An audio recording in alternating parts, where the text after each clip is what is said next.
Friends, welcome back to our channel. நம்ம சேனலில் subscribe பண்ணாதவங்க சப்ஸ்கிரைப் பண்ணிக்கோங்க. மறக்காமல் லைக் பண்ணி சப்போர்ட் பண்ணுங்கள்.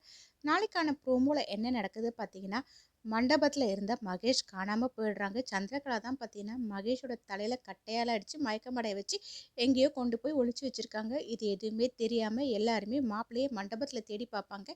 எங்கேயுமே கிடைக்காதனால பார்த்தீங்கன்னா ஈஸ்வரி ரொம்பவே டென்ஷன் ஆகிட்டு இந்த சிவனாண்டி தான் ஏதோ பண்ணியிருக்காருன்னு சொல்லிட்டு ரொம்பவே கோவப்பட்டு கன்னால ஷூட் பண்ணலாம் போவாங்க.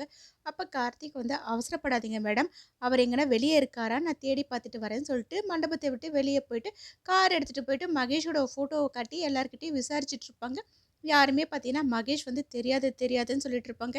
இங்கே ரேவதியும் ரொம்பவே டென்ஷனாக எப்படியாச்சும் என்னோட மகேஷ் கிடச்சிடணும் கடவுளே, அவரை எப்படியாச்சும் மண்டபத்துக்கு கொண்டு வந்து சேர்த்துருன்ற மாதிரி வேண்டிட்டு பார்த்துட்டு இருப்பாங்க. கார்த்திக்கும் பார்த்தீங்கன்னா நிறைய இடத்துல போயிட்டு மகேஷ் காணோன்ற மாதிரி வந்து விசாரிச்சுட்டு இருப்பாங்க.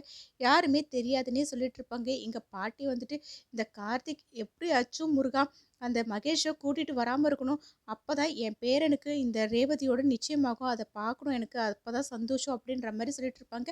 முருகரும் பார்த்தீங்கன்னா பாட்டியை பார்த்து சிரிச்சிட்டு இருப்பாங்க. இங்கே கார்த்திக் எங்கே தெரியுமே மகேஷ் கிடைக்காதனால மண்டபத்துக்கே வருவாங்க. ஈஸ்வரி கார்த்திகை பார்த்து என்ன நீ மட்டும் வந்திருக்க, மாப்பிள்ளை எங்கே அப்படின்னு வந்து கேட்பாங்க. அதுக்கு கார்த்திக் வந்து எல்லா இடத்துலையும் தேடி பார்த்தேன் மேடம், அவர் எங்கேயுமே கிடைக்கவே இல்லை அப்படின்னு சொல்லிட்டு இருப்பாங்க. அதை கேட்ட உடனே சிவனாண்டி மண்டபத்தில் இருக்க எல்லாரையும் பார்த்துட்டு இதுக்கு மேலே இந்த நிச்சயதார்த்தம் நடக்காது, எல்லாருமே இங்கேருந்து கிளம்பி போங்க போங்க அப்படின்னு வந்து சொல்லிட்டு இருப்பாங்க. உடனே ஈஸ்வரி வந்துட்டு இந்த நிச்சயதார்த்தம் கண்டிப்பாக நடக்கும் அப்படின்வாங்க.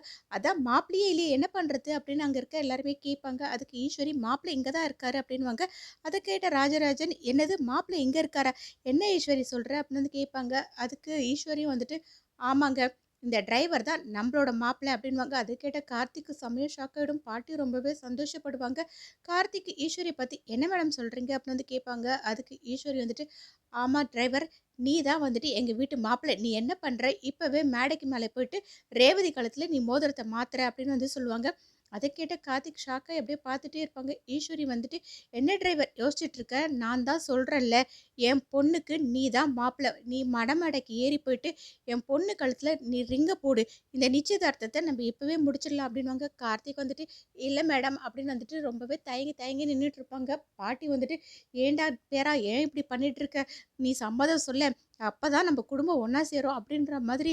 என்ன முருகா, கார்த்திக் இந்த மாதிரி எதுவுமே பேசாமல் அமைதியாக நின்றுட்டு இருக்கான், இந்த நிச்சயத்தை வேணான்னு வர சொல்லிட்டு வரணும்னு எனக்கு ரொம்ப பயமாக இருக்குது அப்படின்வாங்க.